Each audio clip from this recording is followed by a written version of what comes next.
What's good, YouTube? It's your boy Stats with Evan, and I'm here to preview this week's three-game series between my Washington Nationals and the Minnesota Twins. Let's get it popping. So coming into this week, the Nationals are 79-63, the Twins are 88-55. Washington is second in the NL East, Minnesota is first in the AL Central.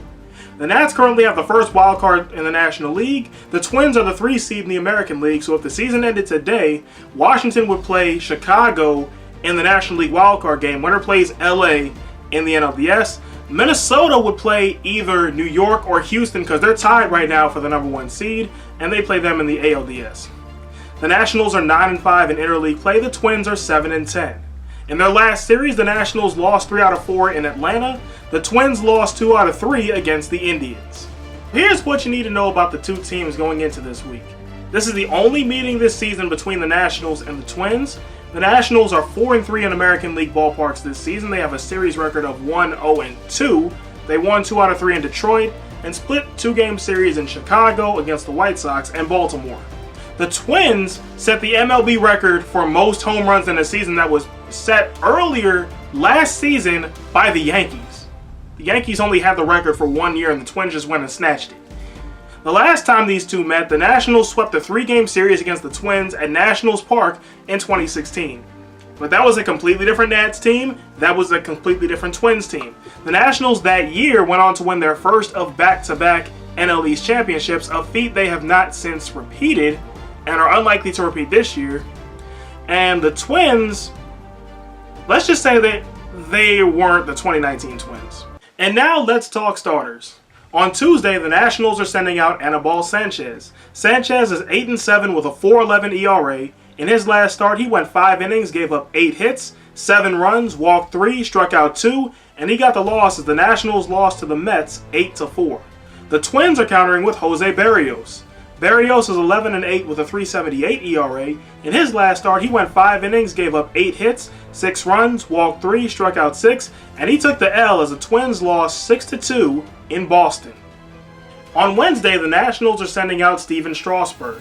Strasburg is 16-6 with a 3.50 ERA. In his last start, he went 6 innings, gave up 4 hits, 3 runs, walked 4, struck out 7, and he got the loss as the Nationals lost 4-2 in Atlanta. The Twins are countering with Martin Perez. Perez is 10-6 with a 4.75 ERA. In his last start, he went 6 innings, gave up 2 hits, 1 run, walked 2, struck out 1, and he got the dub as the Twins won 2-1 in Boston.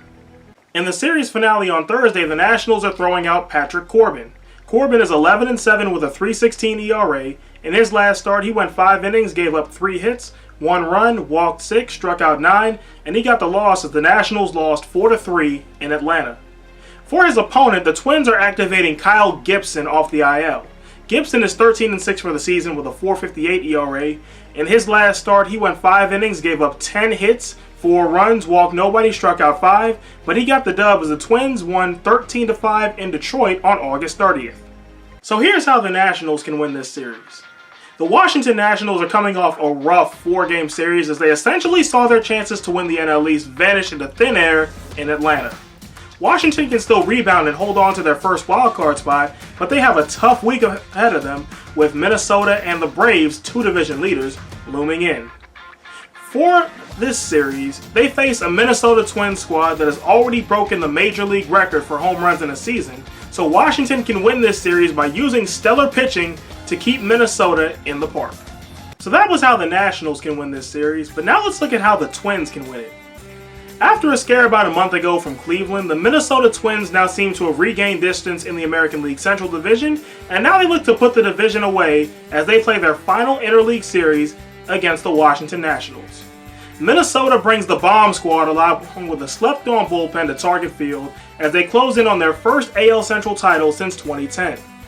With an offense featuring stars like Max Kepler, Nelson Cruz, and Mitch Garver, the fireworks are plenty in the land of 1,000 lakes. As for this series, Minnesota can win by using the long ball to overpower Washington pitching. And now here's my thoughts.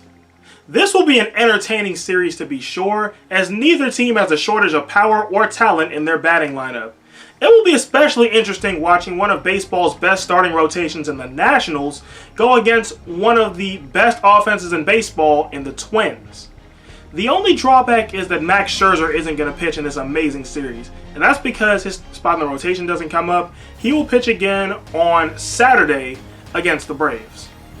However, Anibal Sanchez is more than capable of dealing with powerful offenses, as he has wins under his belt against the likes of Atlanta, Chicago, I'm talking Cubs here, and Arizona. In the words of the age-old Stats with Evan saying, good pitching beats good offense 9 out of 10, so for that reason, I'll call for the upset and say the Nats take 2 out of 3.